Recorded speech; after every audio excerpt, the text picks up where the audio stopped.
हमनी के संस्कृति, हमनी के संस्कार सदा रहे हमनी के साथ। भारत के महान ग्रंथ और काव्य सब के संपूर्ण संकलन सब्सक्राइब करें तिलक।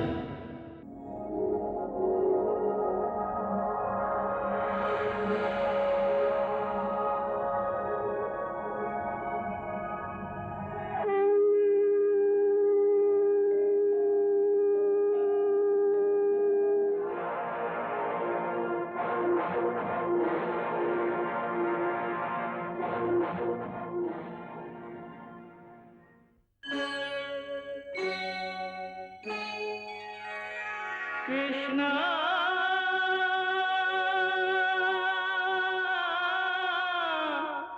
कृष्णा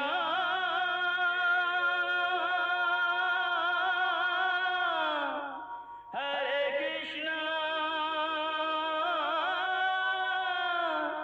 हरे हरे।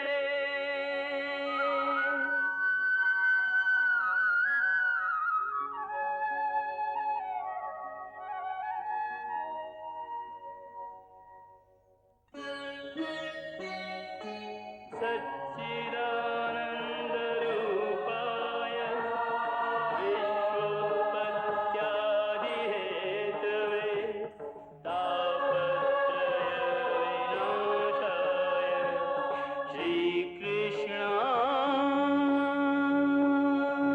वयं नमः।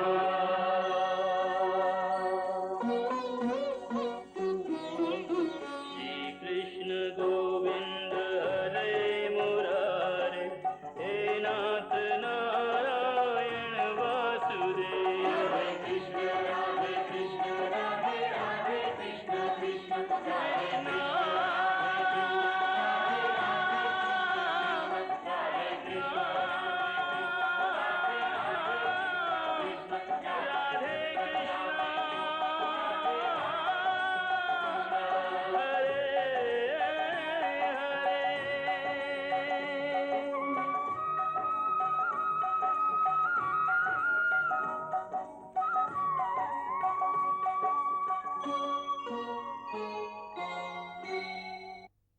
ई आपके पांडव प्रेम पराजय के कगार पर लाके ठाड़ कर देले हा और हम ई कब्बो सहन ना कर सकीले कि पांडव कौरवन पर राज करस।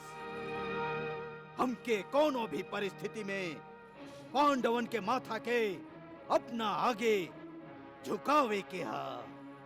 पांडवन के माथा अपन जेठ लोग के आदर में या फिर अपन आदर्श के आगे झुकेला और वो खाली अपन इच्छा से क्या और वो लोग के ना झुका सकेला। झुक सकेला, बाकी आप स्वयं न तो पांडवन के माथा के झुकावल चाहेली और ना ही केहू के झुकावे के अवसर दिहल चाहेले।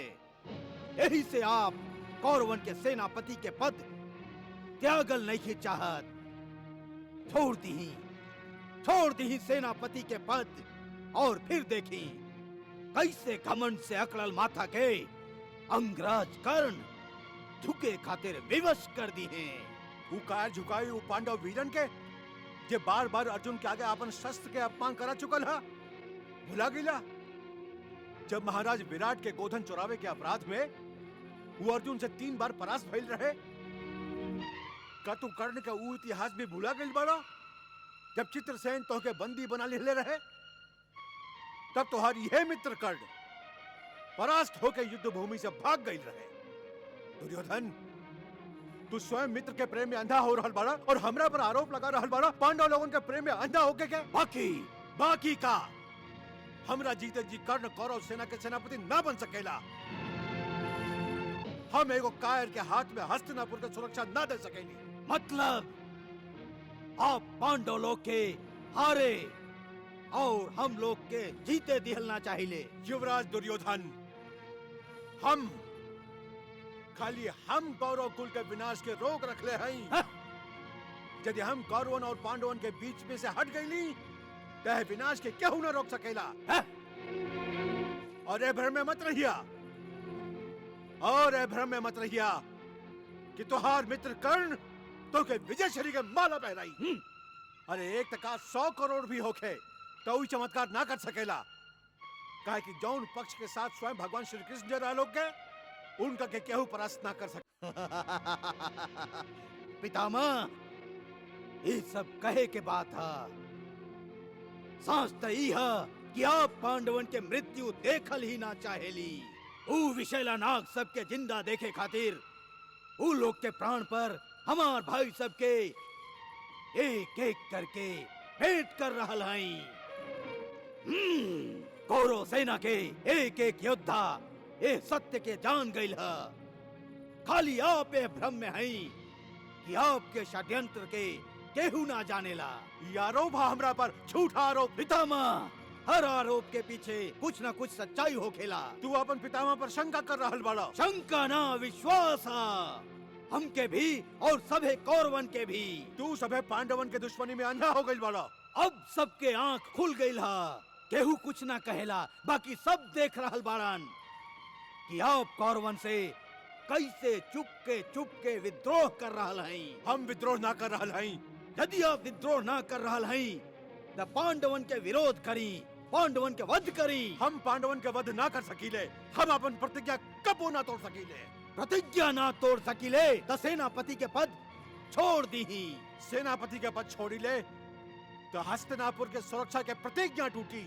पद ना छोड़ सकीले, प्रतिज्ञा ना तोड़ सकीले तो फिर का कर सकीले? खाली पांडवन के पक्षपात और कौरवन के विनाश। दुर्योधन मर गईल आपके खातिर, दुर्योधन और सगरे कौरव मर गईलन आपके खातिर। लिही लिही अपन हाथ में तलवार और हमार और सगरे कौरवन के वध कर दी। वो पांडव लोग के हाथ से मरे से ता अच्छा है पितामह कि हम सभे आपके हाथ से मारल जाई। दुनिया देखी दुनिया कि पांडवन के पक्षपात में आप अपन पोता सबके खून बहावले हई। पितामह, रंग ली अपन हाथ के अपन पोता लोग के खून से। अपन प्रिय 5 पांडवन के खून ना बहावल चाहेली ना। बाकी 100 गो कौरवन के खून तो बहा सकत हई जिनका से आप घृणा करेली। करी अन्याय, करी ही पक्षपात, कर दी हम सब के वध। ना ना ना ना दुर्योधन, अब हमें आरोप के और सहन ना कर सकीले। तुम्हारे आरोप के दुर्गंध हमार शरीर के रोम रोम से फूट रहा। हमार संपूर्ण अस्तित्व दुर्गंध से अपवित्र हो गईला, अपवित्र हो गईला। हम एकरा के पवित्र करब। हम पांडव लोग के खून से अपन अस्तित्व के पवित्र करब। हम गंगा पुत्र भीष्म ही प्रतिज्ञा करत हई। हम गंगा पुत्र भीष्म ही प्रतिज्ञा करत हई। हम गंगा पुत्र भीष्म ही प्रतिज्ञा करत हई कि हम पांडव लोगों के वध करब और पृथ्वी लोक के पांडव विहीन कर दे। ना तो अपन प्राण स्वयं दे दे। पांडव विहीन कर दे, पांडव विहीन कर दे, पांडव विहीन कर दे। का कहला संजय? ताज जी भीष्म प्रतिज्ञा केलन हा, पांडव लोग के वध करे के प्रतिज्ञा।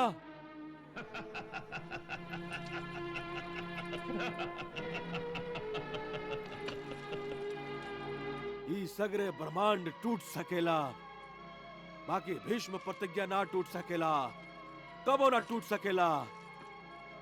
अभी पृथ्वी पांडव विहीन हो जाई और हमर मरल बेटन के बदला भी पूरा हो जाई, जरूर पूरा हो जाई।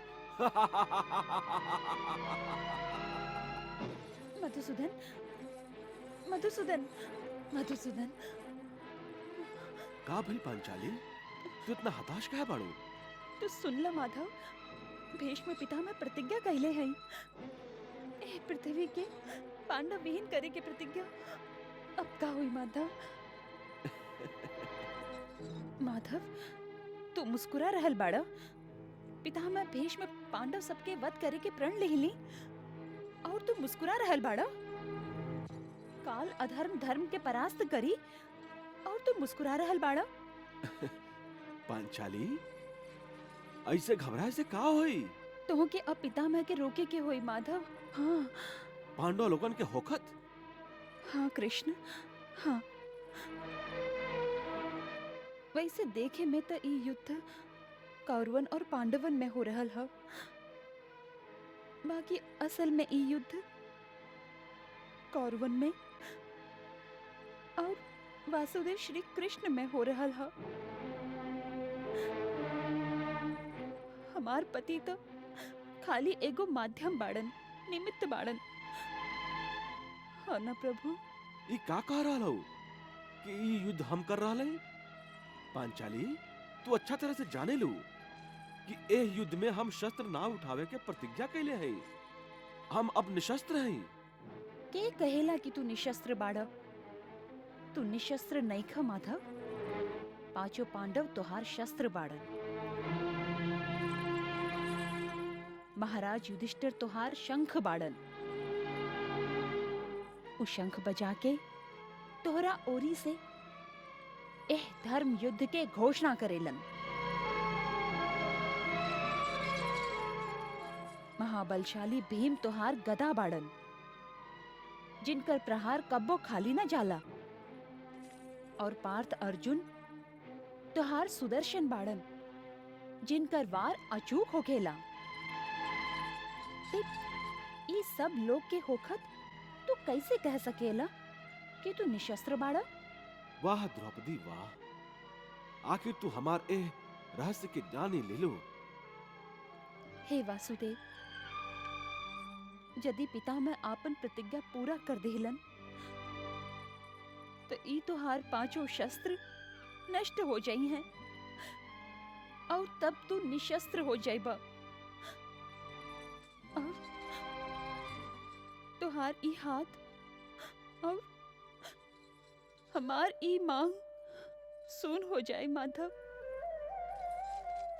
द्रौपदी, तू हमरा हाथ में राखी बांधेलू ना?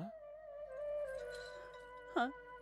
का हो राखी के डोरी के इतना कमजोर समझेलू? ओकरा के कच्चा धागा समझेलू?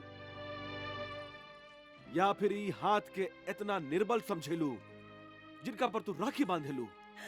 ना माधव, ना।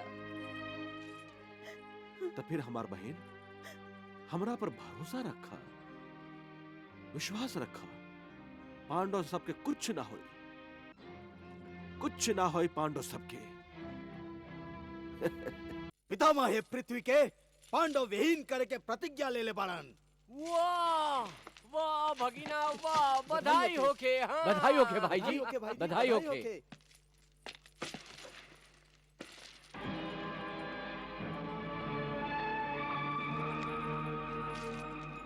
तू हमके बधाई ना दे अंगराज? तो के खुशी ना भइल? भगिना, लगाता अंगराज कर्णी समाचार सुन के दुखी हो गईलन। दुख हमके ए बात के नइखे मामा जी कि पांडव लोग मारल जाई हैं, बाकी ए बात के दुख है कि अर्जुन के वध अब हमार हाथ से ना हुई। चिंता काहे कर तारा मित्र? पितामह के हाथ से जब अर्जुन परलोक सिधार जाई तो ये संसार में तोहरा अलावा केहू और सर्वश्रेष्ठ धनुर्धर ना बची। और एक तरह तोहार सर्वश्रेष्ठ धनुर्धर बने के महत्वाकांक्षा भी पूरा हो जाई। ना मामा जी ना, ना। सर्वश्रेष्ठ धनुर्धर कहावे के सच्चा खुशी हमके तब प्राप्त हुई जब हम स्वयं अपन बाण से अपन विरोधी धनुर्धर अर्जुन के वध करब।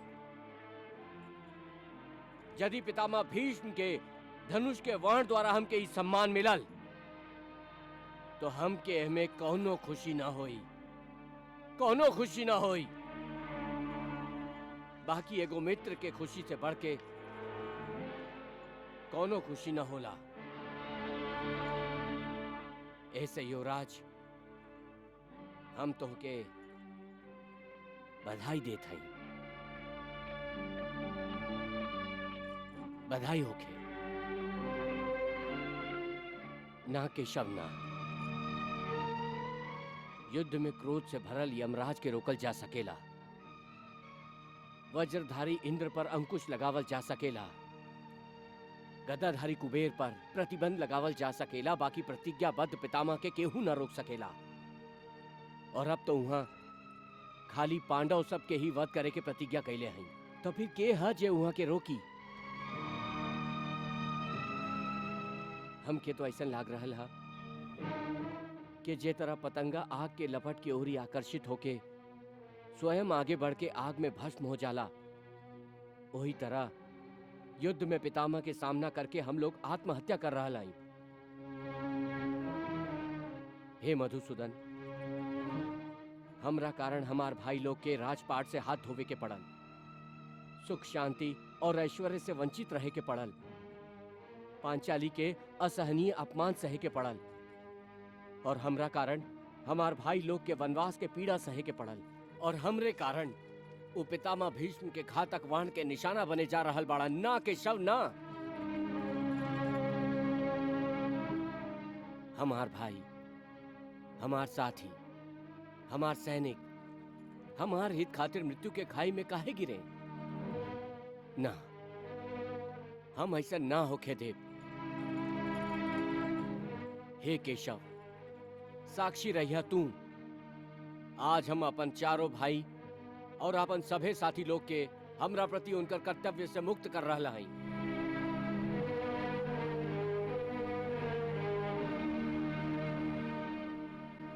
हम अपन स्वार्थ खातिर अपन भाई लोग के भेंट चढ़ावल नहीं की चाहत। हमरा कारण यदि माई कुंती के दोनों बेटा छिना जाई हैं तो हम उनका का जवाब दें? और फिर जब हम मर के परलोक पहुंचब त माई माद्री के का जवाब दें कि उनकर दोनों बेटन के भी हम अपन स्वार्थ पर भेंट चढ़ा देली?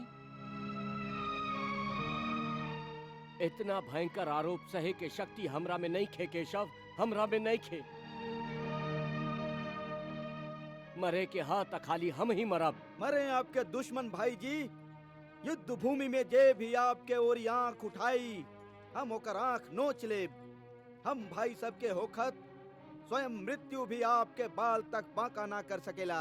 हाँ बड़का भैया, हम लोग के जियते यदि आपके वध हो जाई तो हम लोग तो बिना मौत ही मर जाई। हम लोग के मर गए स्वीकार है भाई जी, बाकी अनाथ होकल ना। देख लीली बड़का भैया, ई आपसे छोट होके आज आपसे बड़ापन दिखा रहल बाड़न। आपके सम्मान पर अपन प्राण न्यौछावर करे खातिर आतुर हो गइल बाड़न, और आप हैं जे ई लोग के छोटापन सिखावे के प्रयास कर रहल नहीं, मृत्यु से डरा रहल है। ई त आपके प्रति इनकर आदर और स्नेह के अपमान है, इनकर आपन आदर्श के अपमान है। आप समझे ली कि अपन छोट भाई लोग के मृत्यु के पंजा से दूर रख के मृत्यु के स्वयं गला लगा के आप बड़का काम कर रहा है ना बड़का भैया। एह तरह आप सभे पांडवन के सामूहिक कर्तव्य से विद्रोह कर रहा है। ई कर्तव्य था सब भाई लोग के हा, एकरा के आप सभे के मिल के करे के होई। बाकी जेठ भाई होखे के नाते आपन छोट भाई लोग के प्राण के रक्षा के दायित्व का हमार माथा पर नहीं खे। बड़का भैया, ये अच्छा बात था कि आपके अपन छोट भाई लोग के प्राण की चिंता है। बाकी हम यह कहे मानी कि काल युद्ध भूमि में मृत्यु ही पांडव लोग के स्वागत करी। ऐसे की प्रतिज्ञाबद्ध पितामह के घातक वाण के उत्तर देवे खातिर हमरा पास कौनो शस्त्र नहीं खे केशव। एगो शस्त्र है बड़का भैया। बड़का भैया, संसार में मनुष्य के बुद्धि से बढ़ ना तो कोनो शस्त्र है और ना कोनो अस्त्र। यदि हम अपन बुद्धि के प्रभावशाली प्रयोग करी तो शत्रु के सगरे शस्त्रन के धार कुंद हो सकेला। मतलब ई कि हम एगो उपाय सोचले हई। ऊ का उपाय है? ऊ आप सबे हमरा पर छोड़ दी। जैसा हम कहत जाई वैसा नहीं आप करत जाई।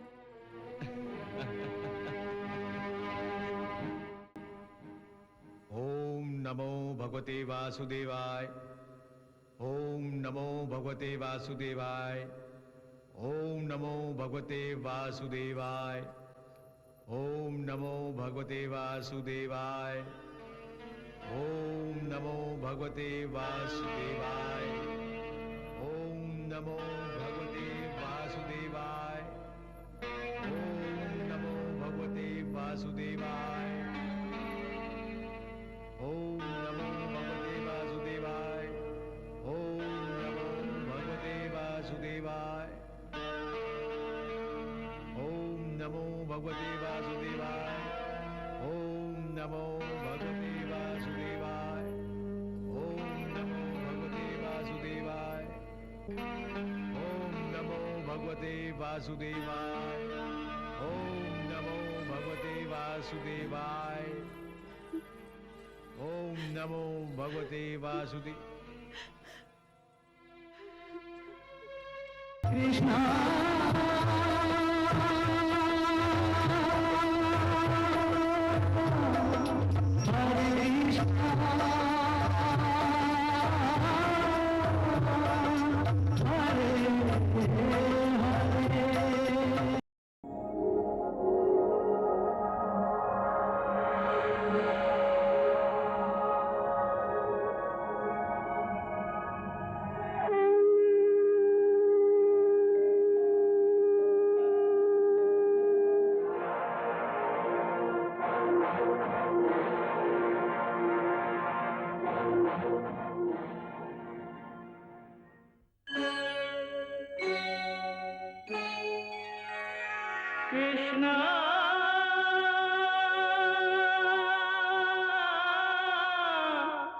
कृष्णा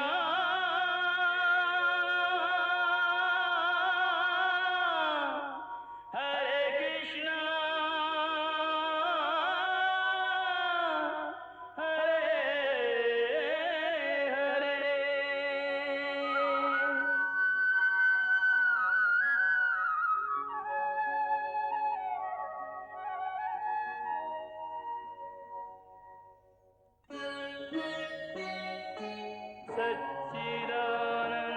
सच्चिदानन्दरूपाय विश्वोत्पत्त्यादिहेतवे तापत्रयविनाशाय श्रीकृष्णाय वयं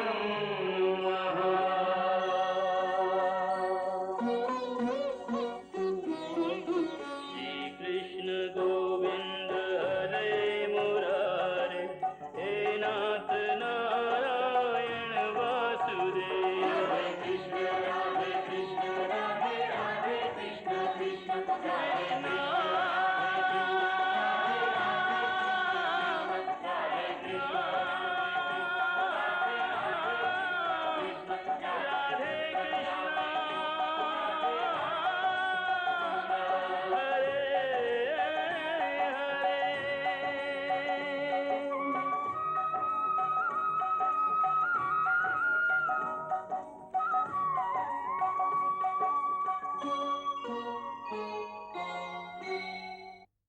बड़का भैया, संसार में मनुष्य के बुद्धि से बढ़ ना तो कोनो शस्त्र है और ना कोनो अस्त्र। यदि हम अपन बुद्धि के प्रभावशाली प्रयोग करी तो शत्रु के सगरे शस्त्रन के धार कुंद हो सकेला। मतलब ई कि हम एगो उपाय सोच ले हई। ऊ का उपाय है? ऊ आप सबे हमरा पर छोड़ दी। जैसा हम कहत जाई वैसा नहीं आप करत जाई। ओम नमो भगवते वासुदेवाय। ओम नमो भगवते वासुदेवाय। ओम नमो भगवते वासुदेवाय। ओम नमो भगवते वासुदेवाय। ओम नमो भगवते वासुदेव।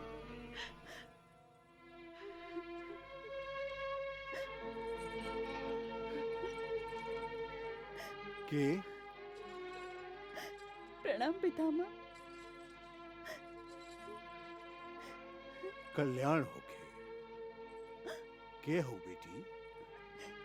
इतना रात गईला पर ऐसे रोवत रोवत हमरा शिविर में काहे आई जाओ? पितामह, हम एगो सुहागिन है। हमार पति एह महासंग्राम में युद्ध कर रहल बाड़न। हम वहाँ के प्राण के सुरक्षा खातिर आपसे आशीर्वाद मांगे खातिर आइल हई। युद्ध में तो प्राण के दांव पर लगावल ही जाला। एगो क्षत्राणी अच्छा तरह से यह धर्म के जाने ली। एमे मृत्यु से पहले मृत्यु के शोक ना मनावल जाला। पितामह, फिर भी स्त्री कबो ई ना चाहेली कि वो विधवा हो जाए। ऐसे ऐसे वो अपन पति के प्राण की सुरक्षा खातिर प्रार्थना करेली और हर ऊ जतन करेली जे ऊकर वश में होखेला। तो तू हमरा पास काहे आई लो? यह संबंध में हम का कर सकत हई? पितामह, आपके वाणी में सरस्वती के वास है। ऐसे कि आप कबो झूठ ना बोलेली। ऐसे ऐसे एगो महापुरुष हमरा से कहले रहन कि आपके मुंह से जे निकली वो सत्य वचन ही हुई। ऐसे ऐसे हमार मन ई कहेला पितामह कि यदि आप हमके सदा सुहागिन रहे के आशीर्वाद देब तो हमार पति रणभूमि में जरूर सुरक्षित हो जाई हैं। हाँ।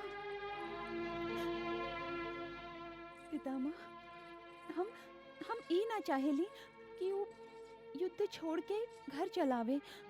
वो जरूर युद्ध करे। हम तो उनकर सुरक्षा चाहेली।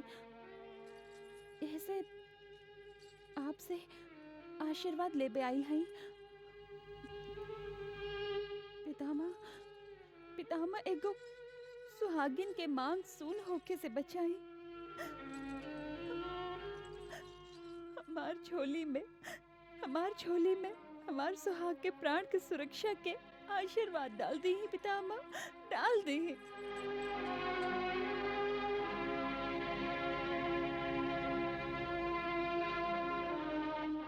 हे भगवान, हमार हाथ में तक कुछ नहीं है। करे वाला तो तू ही बड़ा। हमार शब्द में वो प्रभाव डाल दी ही जेकर उम्मीद ये स्त्री हमरा से कर रहा है। पितामह आशीर्वाद दी।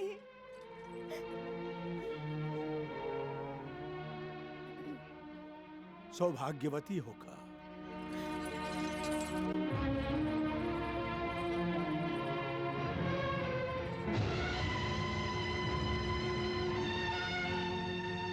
यज्ञसेनी द्रौपदी? हाँ पितामह, आपके पतो हूँ जेकरा के आप सौभाग्यवती होके के आशीर्वाद देंगे। अब धरती के पांडव विहीन करे के प्रतिज्ञा के अनुसार आपके हमार केहू भी सुहाग के प्राण लेबे के कौनो अधिकार न रहल। यज्ञसेनी, तो क्या अपन पति लोग के प्राण की सुरक्षा खातिर कुछ भी करे का अधिकार रहे। बाकी तू हमारे प्रतिज्ञा के पालन के अधिकार के छीन के हमके धर्म संकट में डाल दे ले बड़ो। बाकी पितामह, हम तो आपके आपन पोता सबके हत्या के पाप से बचा ले हैं। हाँ यज्ञसेनी, हाँ, ये तू बहुत अच्छा कही। यदि हमार पोता लोग हमारा हाथ से मारल जेतन तो प्राण त्यागे तक हमारा आत्मा पर एगो बोझ रहित। पितामह, आप हमके ए शुभ काम खातिर बधाई न दे। ना ना, तो क्या एकर अधिकार नहीं है। काहे कि सौभाग्यवती होके के आशीर्वाद लेवे के तरकीब तोहार ना हो सकेला। ये उपाय भगवान कृष्ण बताइए। आप बिल्कुल ठीक अनुमान लगौली पितामह।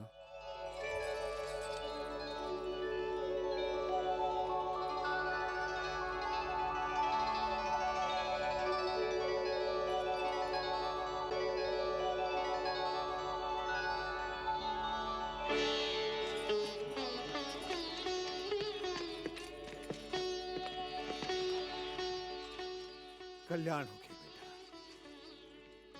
प्रणाम। आई।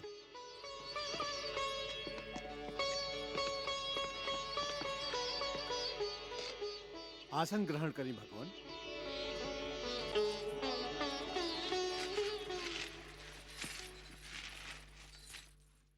पितामह, पांचाली के ई अनोखा सुझाव श्री कृष्ण ही दिले रही।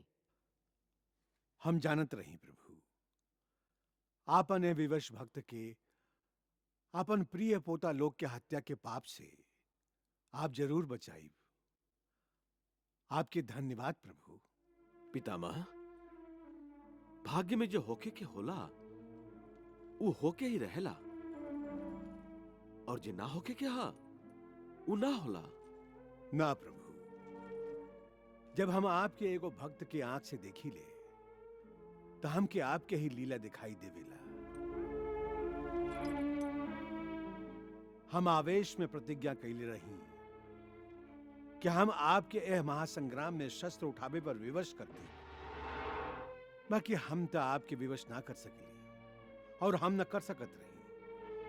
बाकी आप जो स्वयं सुदर्शन चक्र धारण करके हमार प्रतिज्ञा के लाज रख ले ली, और हमके विश्वास है प्रभु कि धरती के पांडव विहीन करे के हमार प्रतिज्ञा और यज्ञ सैनी के दिहल आशीर्वाद के लाज भी आप ही रखा। ना पितामह, हम ओ समय सहायता करी ले जब कौनो दूसरा रास्ता ना रह जाला। हम अच्छा तरह से जानी ले कि ए समस्या के हल आपके पास हा, और इस समस्या से काहे कि पांडव भी प्रभावित हुई है, ऐसे पांडव लोग के जेठ होखला के नाते एकर समाधान के अधिकार आपके हा। फिर धर्मराज के आप पांडव लोग के विजय खातिर कोनो सुझाव देवे के वचन भी तो दिले रही।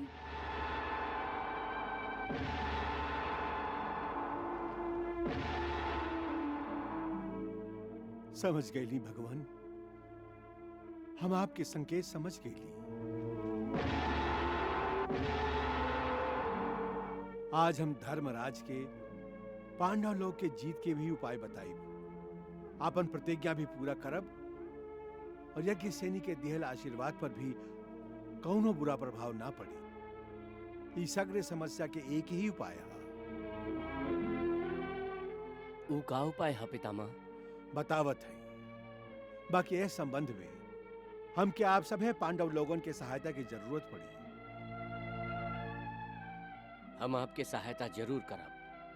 हाँ हाँ, हम आपके सहायता जरूर करब, जरूर करब।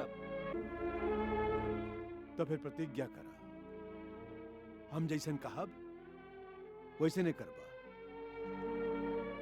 हम प्रतिज्ञा करत है कि आप जैसन कहब हम वैसे नहीं करब। हाँ हाँ, हम प्रतिज्ञा करत हई। कल युद्ध भूमि पर ऐसे पहले कि हम अपन प्रतिज्ञा के पालन करत तू लोगों में से केहू के भी वध कर दी। अर्जुन हमार वध करी और तू सब होकर सहायता करबो। ना पितामह, ना। ना पितामह, ना, हमरा से ही ना होई पितामह, हमरा से ही ना होई, हमरा से ही ना होई। अर्जुन तो के ना कहे के अधिकार ना रहल। तू हमके वचन दे चुकल बाड़ा, और फिर ही हमारा आज्ञा भी है और अंतिम इच्छा भी। पितामह, आप बहुत कड़ा परीक्षा ले रहा है हमार। बेटा, परीक्षा तो हमार भाग्य ले रहा है। हम जीवन भर अशांत रहली, अब हम शांति के साथ मरे जा रहा हैं। अब हमके शांति भी मिली और विश्रांति भी। काहे कि वो खाली भगवान कृष्ण और तू हमके दे सकेला। काहे कि तू दोनों के सिवा हमके मारे के सामर्थ्य और केहू में नहीं खे। हम प्रतिज्ञा कैले हैं कि यह धरती के पांडव विहीन कर देव, ना तो अपन प्राण त्याग देव, अब अपन प्राण त्यागे के खातिर हम आत्महत्या के पाप तो ना कर सकीले। का तू गौरवशाली मृत्यु के ये अवसर भी हमके प्रदान ना करबा? बाकी पितामह, अर्जुन, यदि बाकी करत रहला तो हम क्या अपन प्रतिज्ञा पूरा करे के अवसर प्रदान करबा।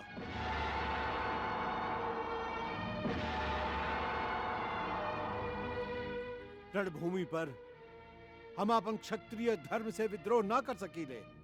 पितामह, हम पांचाली के सौभाग्यवती होके के आशीर्वाद देले हई और तू सब लोग हमारा आज्ञा के पालन करे के प्रतिज्ञा भी ले ले बड़ा। का तू लोग हमारा आशीर्वाद बेकार करने चाहता ना?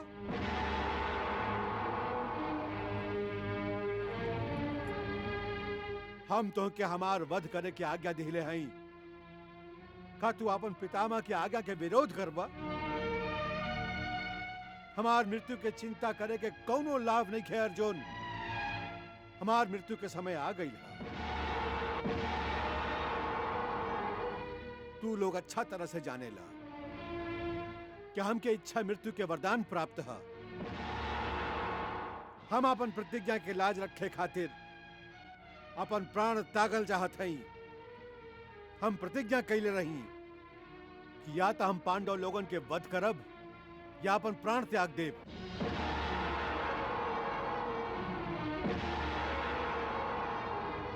हम तो से वचन लिखले रही, अंतिम इच्छा प्रकट कैले रही कि हम तोहरे वाण से मरल चाहत हई। तुमके याद है ना? कल तू हमारा अंतिम इच्छा पूरा करबा। ये कैसे संभव हो पितामह? संभव है, एगो स्त्री द्वारा संभव है।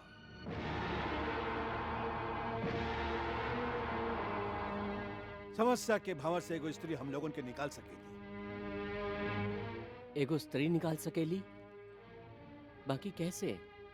ए धरती के पांडव विहीन बनावे के हमार प्रतिज्ञा के अनुसार युद्ध भूमि में हम कल जरूर हथियार उठाई। बाकी हम कोनो स्त्री के आगे हथियार ना उठाईला। स्त्री के अपन शस्त्र के लक्ष्य पर देख के हथियार नीचे कर लेला। और यह उस समय है अर्जुन जब तू अपन प्रहार से, अपन वाण से हमार सीना छलनी कर सकेला। बाकी युद्ध भूमि में केहू स्त्री आपके सामने काहे आई पितामह? रोजे आवेली। बाकी तू लोग ओकरा के पुरुष मानेला और शिखंडी के नाम से जानेला, और हम ओकरा के स्त्री कहेली और शिखंडिनी के नाम से जानेली। याद है ना? शिखंडिनी एगो स्त्री के रूप में जन्म ले रही और बाद में एगो यक्ष के सहायता से पुरुष बन गई रही। बस अर्जुन, तू शिखंडिनी के अपन ढाल बना ला। हम अपन हथियार नीचे कर ले। बस ओकरा बाद तू हमार वध कर दिया। पितामह, बस अर्जुन, तोरा खातिर यह उचित होई कि तू हमार वध कर दा। बस करी पितामह, बस करी, बस करी पितामह, पितामह। हमार मृत्यु के अलावा तोहरा पास कोनो विकल्प नहीं खे बेटा। हमार मृत्यु से शायद ही भीषण युद्ध रुक जाए। हमार मृत्यु से तू सभे भाई लोग के न्याय मिली।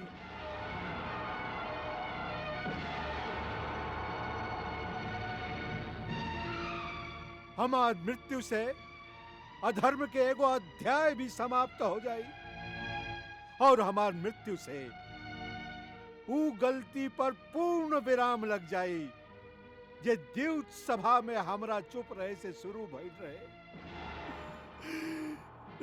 प्रिय पार्थ, तू हमार बताइल गईल रणनीति के अपना के विजय श्री प्राप्त कर ला। पितामह। अर्जुन, हमारा आशीर्वाद हमेशा तोहरे संगे है। विजयी होखा।